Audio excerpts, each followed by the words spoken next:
इस वीडियो में हम ये देखेंगे केप ऑफ गुड होप नाम कैसे पड़ा।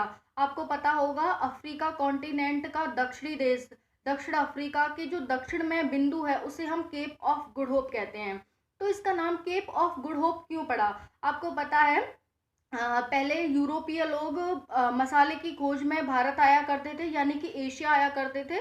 और जब वो टुंड्रा टैगा, क्योंकि ये ठंडे क्षेत्रों में पड़ता है यूरोप, जब ये टुंड्रा टैगा यानी कि फ्रिजिड जोन से आते थे, तो जो अफ्रीका है, अफ्रीका एक डेजर्ट कॉन्टिनेंट है, यहाँ पर गर्मी बहुत पड़ती है, तो इन्हें एकदम गर्मी लगती थी। लेकिन जब ये दक्षिणी बिंदु पर पहुंचते थे अफ्रीका के, तो नीचे से अंटार्कटिका जो महाद्वीप है उसकी ठंडी हवाएं आती थी, और वहीं पर दक्षिणी बिंदु पर पहुंचकर ही इन्हें ये दिख जाता था, एशिया दिख जाता था। तो इनके मन में एक होप सी जगती थी कि हाँ, अब हम एशिया पहुंच जाएंगे। ठीक है, तो इसे he kept of good hope कहा गया, अफ्रीका के दक्षिणी बिंदु को। ठीक है, तो आपको पता है क्यों ये मसाले की खोज के लिए आए थे? क्योंकि ये मांस वगैरह खाते हैं, मांस मीट खाते थे।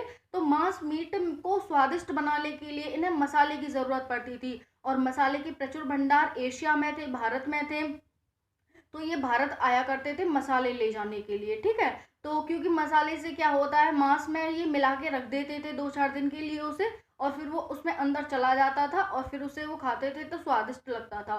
तो इसी की खोज में ये क्या आए थे, एशिया आया करते थे और अफ्रीका होकर के आते थे। तो यहाँ पर इन्हें जब यहाँ पर दक्षिणी बिंदु पर पहुंचते थे, तो इन्हें होप लग जाती थी कि हाँ, अब हम एशिया पहुंच गए। इसी के कारण इसका नाम केप ऑफ गुड होप पड़ गया। ठीक है, धन्यवाद।